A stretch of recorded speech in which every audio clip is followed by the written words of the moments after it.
Yes, we're just waiting for Zuria now. She hasn't arrived yet. Then let's wait for her a little while. Or actually, maybe we can go find her. It's not too far from here anyway. Didn't she say she just lives on the hill over there? Hey, traveler, Paimon. Oh, and speaking of... Found you two at long last. I'm so glad that you both are all right. Huh? Why are you here, Miss Delaroche? And what could have happened to us? What could have happened? That water imp Thelxie, of course. After I gave you that commission the other day, I began to get worried and went asking about the boy that went missing. Oh, that? We've got it all figured out now. The boy you heard about was just Fremine. Even the missing fish was his fault. Don't worry, we'll help you get the fish back as soon as we're done with this job. Oh, sorry about that. I've been diving in the area recently. Huh? What, Fremine? Diving? No, that's not what happened at all. I've heard a completely different account. What I was told is that about a month ago, a child tied a bunch of heavy seashells onto his body and walked into this open stretch of water. He never came back. What could that be if not that water imp's work? Are you sure? 100% sure. I've confirmed the account with several veteran fishermen I know. The child was only 8 years old. His name was Lescaut. Lescaut d'Estray. Wait, Lescaut d'Estray? Yeah, that's the name. They say the family took on the name after moving to the city from a place called Stray. Anyway, his mother is a pretty famous art dealer, while his father passed away from an accident many years ago. Well, naturally, his mother was devastated by the incident and fell terribly ill. It's said that she left the court of Fontaine, and no one knows where she's gone. It can't be, right? Lescaut d'Estray? Zuria d'Estray? It must be some sort of a coincidence? I'm sorry, miss. We've got to go check on something right now.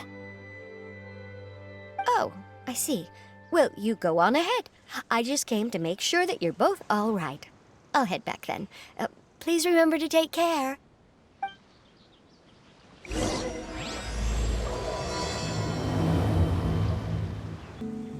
Excuse us. Is anyone here? Is this Madame d'Estray's place? Who are you? I have a patient here who needs quiet bed rest. Please leave us be unless you have anything urgent to report. This is the residence of Zuria d'Estray, and I am Jala Khan, her family doctor. What did you mean by your question just now? Who else could be my patient? Your patient should be Zuria's son, right? She told us herself that her son had contracted loneliness syndrome. No, you're right. Young Master Lescaut did have that illness once upon a time, but well, the young master's no longer with us. And now the Madame has come down with the same illness. Are you her friends, by any chance? Oh. So, when she had requested time to go out over the past few days, it was so she could spend them with you. So, if I'm understanding this right, the one who's suffering from uncontrollable delusions is the Madame herself? She believes her son is still alive? That is correct. When the young master disappeared, she was organizing an art exhibit that she had specifically prepared for him. But since she had to leave the house, she was unable to see her son one last time. That might have been the trigger for her regret. Or perhaps the family's fall into loneliness and grief was inevitable as soon as the old master passed away. First the son, and then the mother. But how could that be? She really looked like she had a handle on everything. Her smile was so lovely, and she even told us to stay optimistic. But you're saying she... Those actions are proof that she can no longer differentiate between fantasy and reality. Then, all the other things that she told us about her son, were those fake too? No, those were all real. Although, they were all things that happened before the young master left us for good. Madame's time has just never moved forward since his passing. I see. So after her son left, she created a fantasy world where her son was still with her. She was looking for a way to cure his illness when she ran into us. She has been in a good mood the past few days, even humming a song when she returned from her stroll. She even began discussing with me the idea of using deliberate guidance to ease the illness. It was all going well, until last night. She spent a whole night staring at the shell the young master left behind, and the words that he had inscribed onto it. Then she broke down once more. I prescribed some sedatives, and she's currently resting. But then what should we do? How can we help her? There has to be something we can do. Don't panic, Paimon. Even though this is a devastating piece of news, we must all calm down first. What should we do? I need to think. I need to remember the old house of the hearth and the children who lived in it. Those patients and what their doctors said back then. What if... Dr. Jalacan, have you seen a picture book? The Madame should have brought it back with her. Are you thinking about trying the guidance therapy she talked to me about before? Well, it's worth a shot. I'll go get the book. Yes, this is it. That's right. If what Dr. Jalacan said was true, the past few days have been very helpful to Zuria. So we should complete this journey. We need to show her that her child has found a happy ending in the world of her dreams. But wouldn't that just make it harder for her to accept reality? One must first face reality before accepting it. The Madame has been crushed by her feelings of grief and can no longer bring herself to face reality. Our first priority would be to get her out of this state. Right. Before today, I had thought she wanted to use Thelxies' fantastic adventures to save her son. But now, I think she might need it to save herself. And if we could complete it, we should be able to give her some feeling of inspiration and closure. Maybe those feelings would be enough to give her some courage to face reality again. There's no time to waste. Let's set off right away. We're here again. This is the final part of Thelxies' journey, but the most important person is missing.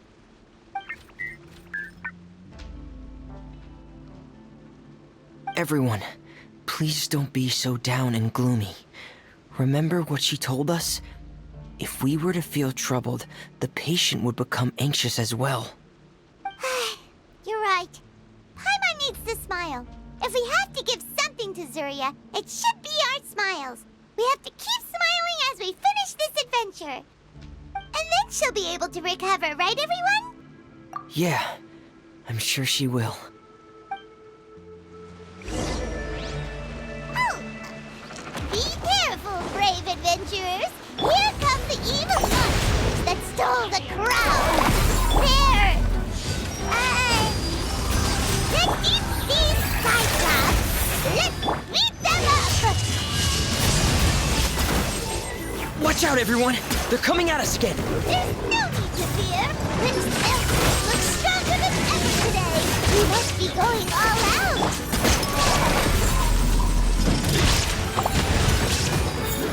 Oh, this is the final enemy, right?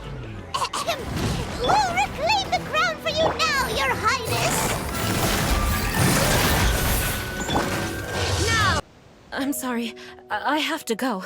I made a promise to my friends, and I'm already very late. But, Madame, you're still... Don't try to stop me. Today's the most important day for treating Thelxie. We'll use the guidance method. Didn't you also say that you think it'd work? I'm not trying to stop you, Madame. It's just... Could you tell me the name of your child? Dr. Jalacan, how can you forget the name of your own patient? His name is Thelxie. He's the prince of the kingdom of water imps. We will go today to reclaim his crown and attend his coronation ceremony. I see. Madame, please rest assured, everything is still on schedule. Your friends have already departed to find...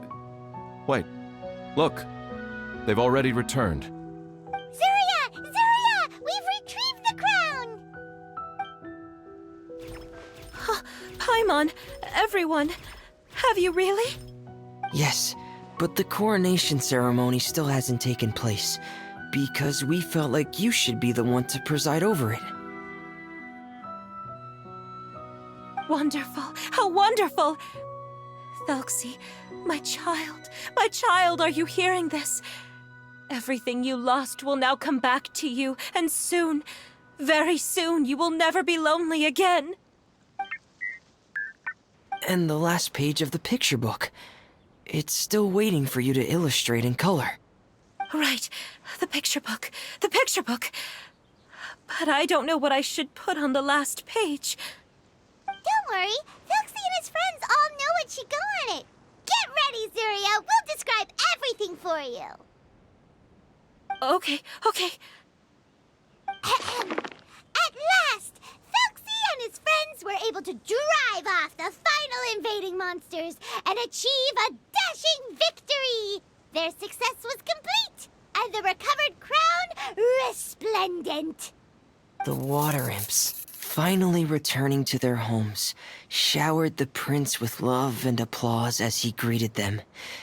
They once again offered their precious shells to the prince and reconstructed the rainbow bridge of old. As he watched the scene unfold, the prince could not help but be touched by its beauty.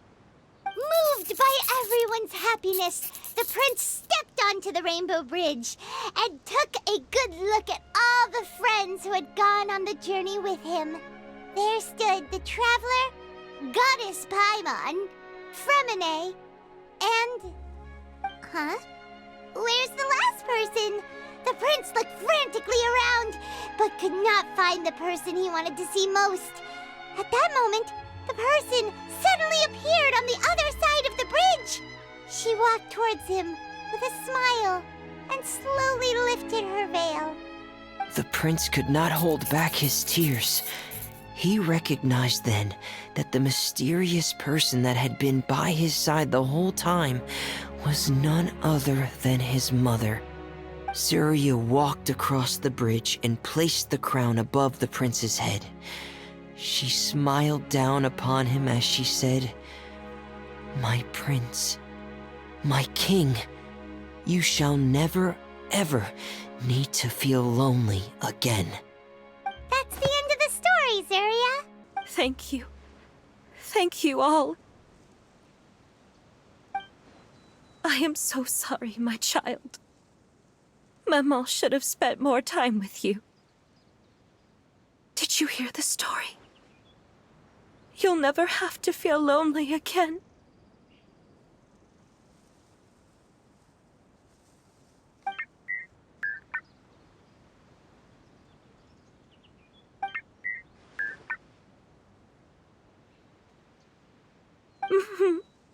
Maman loves you too.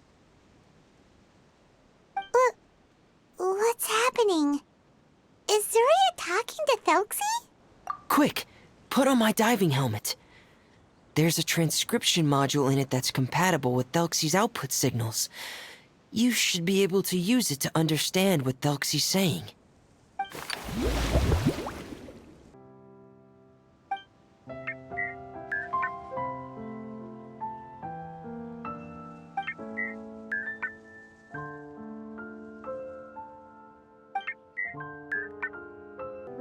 Maman. Maman loves you too.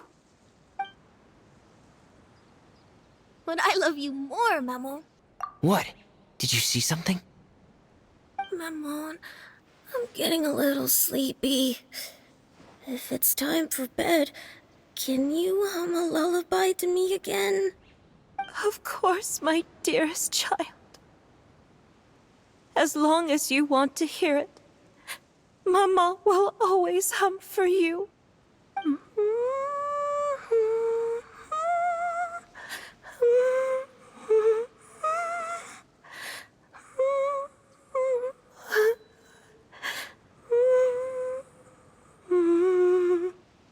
Thank you, Maman.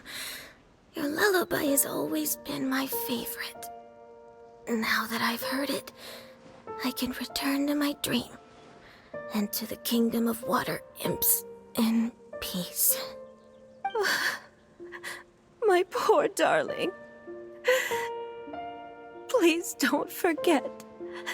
I will always love you. My love is greater than the entire distance between here and the kingdom of water imps. I won't forget, Maman. And so is my love for you. Greater than the entire distance between here and the kingdom of water imps. Good night, Maman.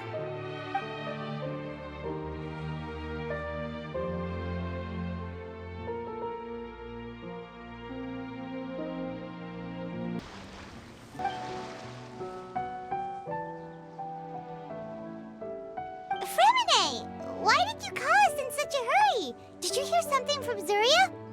Oh, if it's not good news, Paimon doesn't want to hear it. Don't worry, it's definitely great news. The Madame came here for a visit just now with her doctor. Color has returned to her cheeks, and she sounded full of energy as well. She said she'd like to return to the court to continue hosting the art exhibit, but this time, she'll work with her doctor to exhibit some picture books related to the illness. Of course, Thelxies' fantastic adventures and the guidance therapy will be included in the exhibit as well. She'd like to use her experience to help others. That's wonderful! So it wasn't bad news after all. Mm-hmm. Here, please take this picture book with you. The Madame wanted you to have it. If, at some point in the future, you were to run into someone with similar troubles, she hopes the book would be of use to you. But this is her son's story, right? Is it really okay to give the book to us? Don't worry, it's just a copy. She still has the original. It's extremely important to her. Alright, then there's no problem. It feels good knowing we've contributed to something important. Paimon definitely didn't expect the fantasy adventure to be so useful. Paimon was a little worried about how everything would turn out. After all, fantasy is just fantasy.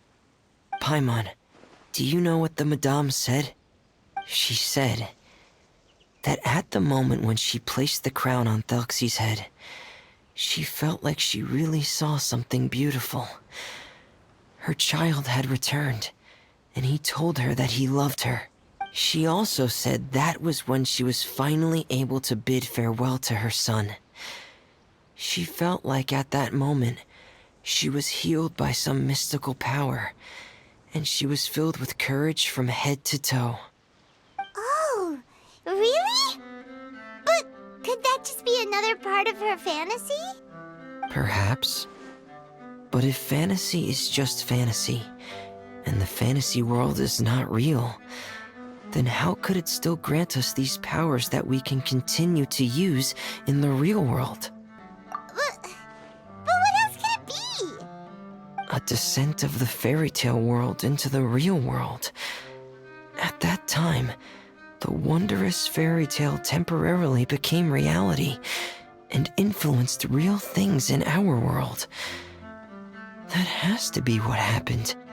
You saw it too, didn't you? But that can't be what happened, right? There's just No way! Wouldn't it be like a miracle if that really happened? Yes, I suppose that would be a miracle. I hope that everyone who's found themselves in a dark place would be able to see something beautiful and experience a miracle for themselves.